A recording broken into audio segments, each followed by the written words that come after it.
এর মধ্যেই আমি দিয়ে দিচ্ছি পেঁয়াজ। হ্যাঁ, ওই তেলের মধ্যে আমি কেটে রাখা পেঁয়াজগুলো দিয়ে দিচ্ছি। কেটে রাখা টমেটোটাও দিয়ে দিচ্ছি।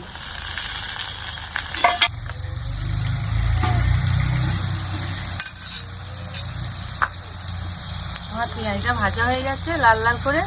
আমি আবার দিয়ে দিচ্ছি আদা বাটা, রসুন বাটা।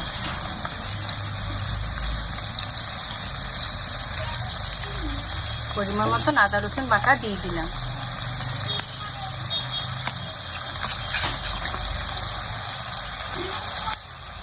পরিমাণ মতো নুনটা আমি দিয়ে দিচ্ছি, লাগলেও আমি পরিমাণ মতো হলুদটাও দিয়ে দিচ্ছি।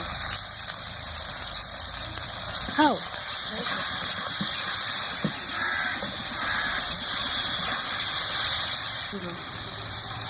এর মধ্যে দিয়ে দিচ্ছি জিরে গুঁড়ো, লঙ্কা গুঁড়ো, মতো সব দিয়ে দিয়েছি। এবার আমি ওর মধ্যে দিয়ে দেবো এবার ঝালটা। এর মধ্যে এবার দিয়ে দিচ্ছি আমি এই ঝালটা।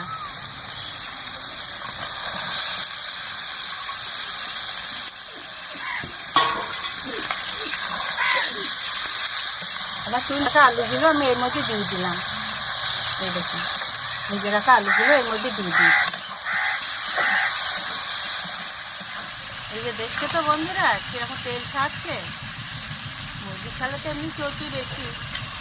এই দেখুন কেমন বেরোচ্ছে তেল। এবার আমার তেল ছেড়ে আসছে। এবার আমি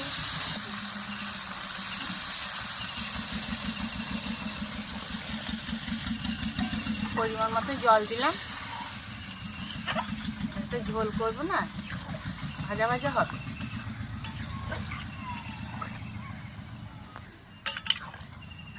এই আলু মাংসটা সিদ্ধ হওয়ার জন্য আমি জলটা দিলাম পরিমাণ মতন, বেশি ঝোল করবো। এই যে বন্ধুরা ঝাল রান্নার কালারটা দেখেছেন?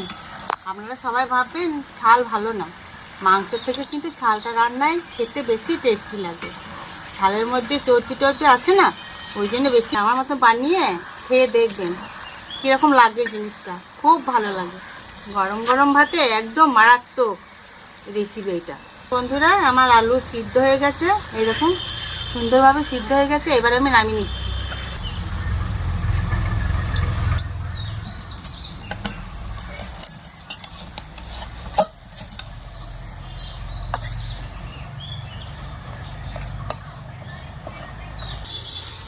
এই রেসিপিটা যদি আপনাদের ভালো লেগে থাকে একটা শেয়ার করে দিন, কমেন্ট করে জানিয়ে।